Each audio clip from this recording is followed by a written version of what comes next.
ಉತ್ತರ ಕರ್ನಾಟಕ ಪ್ರತಿಷ್ಠಿತ ಮಠವಾದ ಗದಗ ಜಿಲ್ಲೆ ಮುಂಡರಗಿ ಶ್ರೀ ಜಗದ್ಗುರು ಅನ್ನದಾನೇಶ್ವರ ಸಂಸ್ಥಾನ ಮಠದ 154ನೇ ಜಾತ್ರಾ ಮಹೋತ್ಸವವು ಅದ್ದೂರಿಯಾಗಿ ನೆರವೇರಿತು.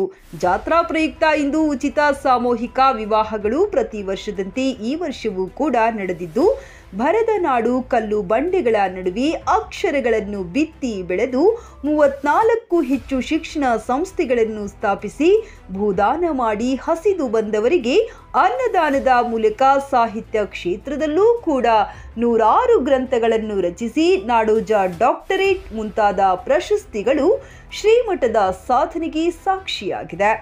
ಈ ಭಾಗದಲ್ಲಿ ಜಗದ್ಗುರು ಅನ್ನದಾನೇಶ್ವರ ಶ್ರೀಮಠವು ಈಗಾಗಿ ಪ್ರತಿ ವರ್ಷ ಮುಂಡರಗಿ ತಾಲೂಕಿನಲ್ಲಿ ಭಕ್ತರ ಶಕ್ತಿಯನ್ನು ಹೆಚ್ಚಿಸುತ್ತದೆ. ಜಾತ್ರಾ ಮಹೋತ್ಸವದ ಅಂಗವಾಗಿ ನೆರವೇರಿದ ಅದ್ದೂರಿ ರಥೋತ್ಸವಕ್ಕೆ ಶ್ರೀ ಜಗದ್ಗುರು ನಾಡೋಜ ಡಾಕ್ಟರ್ ಅನ್ನದಾನೇಶ್ವರ ಮಹಾಶಿವಯೋಗಿಗಳು ಸೇರಿದಂತೆ ಹಲವು ಮಠಾಧೀಶರು ಚಾಲನೆ ನೀಡಿದರು. ಶ್ರೀಮಠದ ಉತ್ತರಾಧಿಕಾರಿ ಮಲ್ಲಿಕಾರ್ಜುನ ಮಹಾಸ್ವಾಮೀಜಿ ನೇತೃತ್ವ ವಹಿಸಿದ್ದರು. ರಥೋತ್ಸವಕ್ಕೆ ನಾಡಿನ ಸಾವಿರಾರು ಭಕ್ತರು ಸಾಕ್ಷಿಯಾದರು. ಲಿಂಗನಾಯಕನಹಳ್ಳಿ, ಕನಕಗಿರಿ, ಉತ್ತಂಗಿ, ಹಿರೇಮಲ್ಲನಕೇರಿ, ಕುಕನೂರು, ಬಳೋಟಗಿ, ಹೊಳಲು, ವಿರಪಾಪುರ ಪೂಜ್ಯರು ಸೇರಿದಂತೆ ವಿವಿಧ ಮಠಾಧೀಶರು ಪಾಲ್ಗೊಂಡಿದ್ದರು. ರಥೋತ್ಸವದಲ್ಲಿ ವಿವಿಧ ವಾದ್ಯ ಮೇಳಗಳು ಹಾಗೂ ಕಲಾ ತಂಡಗಳು ಭಾಗವಹಿಸಿದ್ದವು.